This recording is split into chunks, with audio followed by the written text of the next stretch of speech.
Bonjour à tous, donc Stéphanie de Tilou Nature et la phyto d'Anaïs. Donc pour rappel, la phyto d'Anaïs, c'est la partie fabrication de produits 100% naturels et bien sûr fabriqués en France, qu'on revend notamment sur le site de Tilou Nature et chez certains revendeurs aussi. Donc on propose des produits phyto. Voilà, aujourd'hui je vais vous parler d'une chose dont mes clients me parlent énormément. J'ai beaucoup de questions. Alors, on s'est dit qu'on allait faire une petite vidéo pour parler en fait des parasites et notamment des tiques, parce que c'est vrai que c'est un vrai problème en ce moment, d'autant plus que il pleut énormément, hein. C'est vrai que là on a eu un hiver excessivement pluvieux et ça continue, et en fait donc du coup aujourd'hui il y a beaucoup de tiques et donc les clients m'interrogent beaucoup là-dessus, et c'est vrai que je sais que beaucoup d'entre vous veulent essayer d'éviter les produits ultra chimiques et toxiques. Donc en fait, on va essayer d'éviter au maximum d'utiliser ce type de produit. Et il y a des solutions, c'est qu'avec le naturel, on peut quand même arriver. Alors parfois, il faut un peu plus cumuler, je sais. Mais on arrive assez facilement quand même à se débarrasser des puces et des tiques. Je vais juste quand même rappeler une chose, c'est qu'il ne faut pas non plus s'alarmer. Si votre animal un jour a une ou deux puces, c'est pas la fin du monde, ça se traite quand même très bien et surtout c'est pas grave. Ça devient inquiétant en fait quand les animaux se retrouvent plein de puces ou plein de tiques. Là il faut s'inquiéter d'abord sur leur santé en général. Il faut se demander pourquoi ils en sont là. C'est vrai qu'on dit que le terrain est important. C'est que le terrain, ça veut dire qu'il faut vraiment regarder l'animal de manière globale et se demander pourquoi est-ce qu'il est infesté par les parasites. C'est pas normal. C'est-à-dire qu'en fait, il y a peut-être derrière un problème d'immunité ou un autre problème, une maladie sous-jacente. Bon, ça, c'est encore autre chose. Mais enfin, je vais revenir au problème de départ. C'est comment faire pour lutter contre les parasites naturellement. Alors, il y a des solutions. Donc, la première, c'est que ce qui est bien, c'est de mettre une pipette ou un collier euh, naturel. Alors, on va dire naturel. Moi, j'en utilise un qui est très bien, qui est l'icaridine. L'icaridine, c'est un dérivé chimique de poivre noir. Donc, c'est pas tout à fait 100% naturel, mais c'est toléré, par exemple, pour les femmes enceintes. Donc, c'est un produit qui est très soft, qui a strictement rien à voir avec les horreurs qu'on leur met sur le pelage régulièrement, et qui permet vraiment de lutter contre les parasites. Mais je vais être claire, c'est pas suffisant pour les tiques. Donc, je vais vous montrer les boîtes et ce que j'utilise, qu'on vend sur la boutique en fait, hein. C'est de chez Francodex, c'est les pipettes antiparasitaires. Bon là je vous les montre pour chat, ça existe pour chaton, pour chiot, pour grand chien, chien moyen, etc. Ça existe en pipette et ça existe en collier. Dans tous les cas, ça dure 4 mois. Faut pas s'inquiéter de si les animaux vont dans l'eau, faut juste attendre 1 ou 2 jours après les pipettes, mais globalement il n'y a pas de souci. Donc ça c'est 4 mois, c'est une protection à l'icaridine qui est très bien. Donc ça c'est ce que je préconise sur notre boutique, parce qu'on a aussi des répulsifs, mais je trouve qu'ils sont efficaces, mais un peu moins que ceux-là. Voilà. Là vraiment on a des super résultats, donc je vous conseille vraiment celle-ci. Ça c'est la première chose.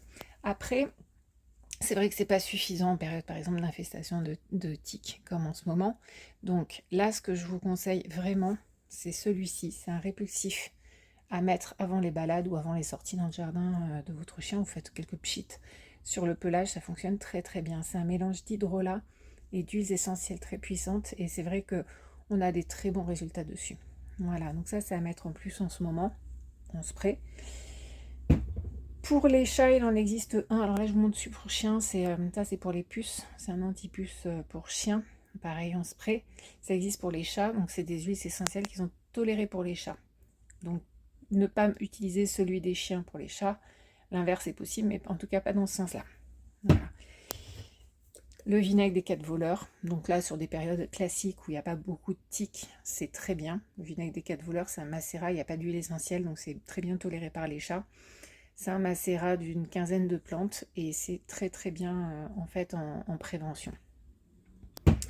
Et enfin, je vais quand même vous parler de la terre de diatomée, parce que c'est vrai qu'on interroge beaucoup dessus. Bon, c'est de plus en plus connu. La terre de diatomée, alors je vais vous montrer le plus petit pot. On en a des aussi, ça c'est 250 grammes, on en a des 1 kg et 3 kg. Alors, attention, quand vous choisissez d'abord une terre de diatomée, il faut le savoir, il faut que le taux de silice soit de plus de 80% pour que ça soit efficace. Donc en fait celle-ci a 90% de silice. C'est des carrières européennes où on sélectionne vraiment le fournisseur. C'est nous aussi, vous le retrouverez de la même manière sur la boutique en ligne, hein, sur Tilou Nature.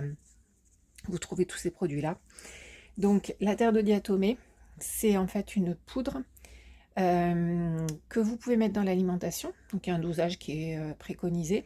C'est super bon pour renforcer les défenses immunitaires. Ça permet aussi de lutter contre les parasites. C'est un insecticide naturel, c'est-à-dire que ça tue réellement les puces, les tiques, etc. Donc vous pouvez en mettre dans le pelage, c'est-à-dire que vous en mettez une pincée. Je ferai une vidéo de toute façon explicative sur la manière de mettre la terre de diatomée, parce que ça aussi on me le demande souvent. Vous pouvez en rajouter dans la nourriture aussi, donc je vous disais ça renforce les défenses immunitaires et ça lutte contre les parasites internes.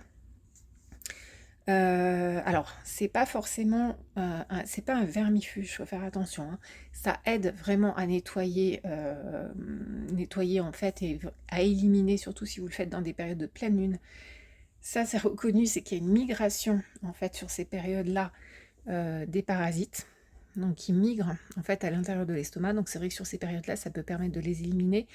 Là, si vous voulez faire vraiment un effet nettoyage et éliminer les parasites, je vous conseille, en plus de la terre de diatomée, de rajouter du phytovert qui est, en fait, je vous montre, ça c'est une petite bouteille pour chat, sans lumière ça sera mieux.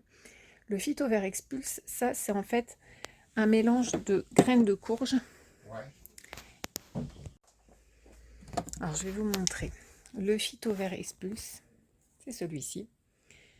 Ça, c'est un mélange de graines de courge et d'extrait de noyer. Et ça permet vraiment de très bien éliminer, de vermifuger en fait naturellement les animaux. Voilà, donc ça en fait, ça va en plus de la terre de diatomée. C'est vraiment un mélange à faire. Je vous ferai une vidéo, donc je vous disais, explicative pour la terre de diatomée, pour savoir comment la mettre et comment traiter votre animal, parce que c'est un petit peu plus spécifique. Il faut faire aussi attention aux voies respiratoires. En fait, l'idée, c'est qu'il ne le respire pas. En dehors de ça, il n'y a pas de soucis qui peuvent se poser avec la terre de diatomée. Juste, voilà, faire attention à la respiration quand vous en mettez sur le corps de l'animal. Je pense qu'on a fait un petit peu le tour. Je vous mettrai des liens, en fait. Je vous ai montré petit à petit un peu les différents produits. Je vais essayer de vous mettre des liens, enfin voilà, de vous montrer tout ça. Mais l'idée, c'était un peu d'expliquer ce qui fonctionnait bien, en fait, pour les animaux. Moi, je sais que j'ai 4 chats, 4 chiens, 2 chevaux. Et j'arrive à les gérer sans produits chimiques, en faisant attention, avec des produits naturels. Et j'ai pas de soucis de parasitisme. Voilà. Ça m'est arrivé de trouver sur un de mes chiens, justement, une ou deux puces. Ça a été vite réglé, quoi. Voilà. Donc, il y a des méthodes naturelles qui fonctionnent. N'hésitez pas à nous contacter de toute façon après. Hein. Pareil, je vous mets les coordonnées. Si vous avez des questions, n'hésitez pas à nous contacter, à revenir vers nous, à nous donner vos expériences aussi. Voilà. Et puis je vous dis à très vite.